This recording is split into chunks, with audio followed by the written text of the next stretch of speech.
আসসালামু আলাইকুম। কেমন আছেন সবাই? আশা করছি সবাই ভালো আছেন। নতুন একটা রান্না নিয়ে আসলাম। আসলে রান্নাটা নতুন না, নতুন একটা ভিডিও নিয়ে আসলাম। আজকে আমি রান্না করব ইলিশ মাছের মাথা দিয়ে কচু শাক। এর জন্য আগে ইলিশ মাছের মাথা, লেজ এবং আর কয়েক টুকরো ভেজে নিয়েছি ভালো মতো। সেই একই প্যানে আমি তেল দিয়ে বেশি করে পেঁয়াজ দিয়ে দিচ্ছি। পেঁয়াজটা ভালো মতো ভাজা হলে এর মধ্যে আমি মশলা দিয়ে দিব।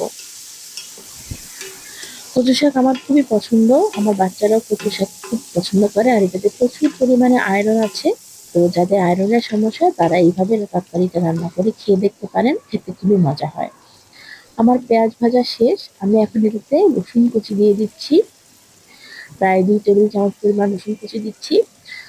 কচু শাকে রসুন একটু বেশি দিতে হয়, তাহলে এটা খেতে অনেক মজা হয়। দিয়ে আমি একটু ভালো মতন নেড়ে চেড়ে নিলাম। এখন আমি এর মধ্যে দিয়ে দিব ধনিয়া গুঁড়ো, জিরা বাটা, আদা বাটা, আবারও একটু রসুন বাটা দিয়ে আবারও একটু নেড়ে নিব। সাথে অল্প পানি দিব, পানি দিয়ে কষিয়ে নিব। কিছুক্ষণ কষানো হলে এটাতে আমি আবার 1 চামচ পরিমাণ হলুদের গুঁড়ো আর 1 চামচ পরিমাণ মরিচের গুঁড়ো দিব। চলুন প্রসেসটা দেখে নেই। আমি পানি দিয়ে কষিয়ে নিচ্ছি। যে কোনো তরকারি নির্ভর করে কতটা মজা হবে, সেটা নির্ভর করে হলো এটা কতটা কষানো হয়। একটা তরকারি আপনি যতটা কষাবেন তরকারিটা খেতে ততটাই মজা হবে। এখন হলুদ মরিচ দিয়ে দিচ্ছি, দিয়ে আবারও অল্প একটু পানি দিয়ে কষিয়ে নিব ভালো মতো। আপনারা যে যেমন ঝাল খান সেই অনুসারে শুকনো মরিচের গুঁড়ো কম বেশি দিতে পারেন। আমি মোটামুটি ঝাল খাই, তাই আমি একটু বেশি শুকনো মরিচের গুঁড়ো দিলাম। দিয়ে দিলাম লবণ। এখন আবার আমি একটু কষিয়ে নিব। অল্প একটু পানি দিয়ে নিব এটাতে, দিয়ে আমি ভালো মতো কষিয়ে নিব।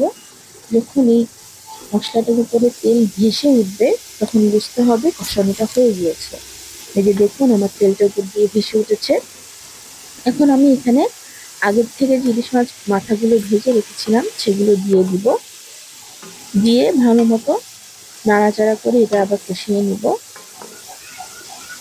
মাছটা কষানো হলে অল্প একটু পানি দিয়ে একটু নাড়াচাড়া করে আমি এটা ঢাকনা দিয়ে কিছুক্ষণের জন্য রেখে দিব, যাতে মাছের ভিতরে মশলাগুলো ঢুকে ভালো মতো।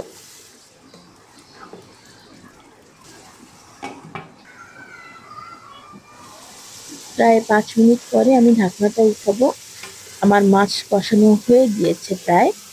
আমি এখন এটাতে আগে থেকে সিদ্ধ করে রাখা, হালকা হালকা সিদ্ধ করে রাখা কচু শাক আমি এটাতে দিয়ে দিব। কচু শাক রান্না করাতে কচু শাক আগে থেকে একটু সিদ্ধ করে রাখলে রান্নাটা করতে অনেক সুবিধা হয়, এবং সিদ্ধ করতে করতেই কচু শাকটা প্রায় গলে যায়। কচি যদি হয় কচু শাক তাহলে সাথে সাথে সিদ্ধ করার সাথে সাথে গলে যায়। আদারওয়াইজ আপনারা চাইলে একটু ব্লেন্ডারে ব্লেন্ড করে নিতে পারেন। আমারটা সিদ্ধ করার সাথে সাথে একটু নাড়াচাড়া দিতে গিয়ে এটা গলে গিয়েছে। যাই হোক, আমি ভালো মতো মাছ এবং কচু শাকের তরকারিটা ভালো মতো মিশিয়ে নিব এবং একটু ঢাকনা দিয়ে নিব পানি শুকিয়ে দেওয়ার জন্য। আমি এটাতে কোনো ধরনের আর পানি ব্যবহার করব না। 5-6 মিনিট পর ঢাকনাটা উঠিয়ে নিব। আমার মাছ প্রায় শাকের সাথে গলেই গিয়েছে। মাছটা, মাছ বলতে মাছের মাথা, লেজ, কাটা কাটা যে ছিল একেবারে মিশে গিয়েছে। এই পর্যায়ে আমি একটু আচারের মশলা দিব ফ্লেভার আসার জন্য। আর অনেকেই বলে কচু শাক খেলে গলা চুলকায়, যদিও আমার চুলকায় না। তারপরও আমি একটু আচার দিয়ে দিচ্ছি, আমের আচার। এটাতে খেতেও অনেক মজা লাগবে এবং একটা সুন্দর স্মেলও আসবে।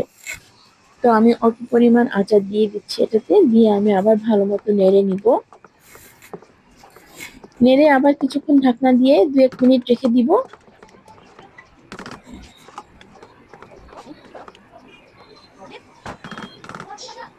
এটা খুব ভালো মতো নিয়ে নিতে হবে, যাতে আচারের মশলাটা ভালো মতো শাকের সাথে মিশে যায়। 2-3 মিনিট পর ঢাকনাটা উঠিয়ে দিব।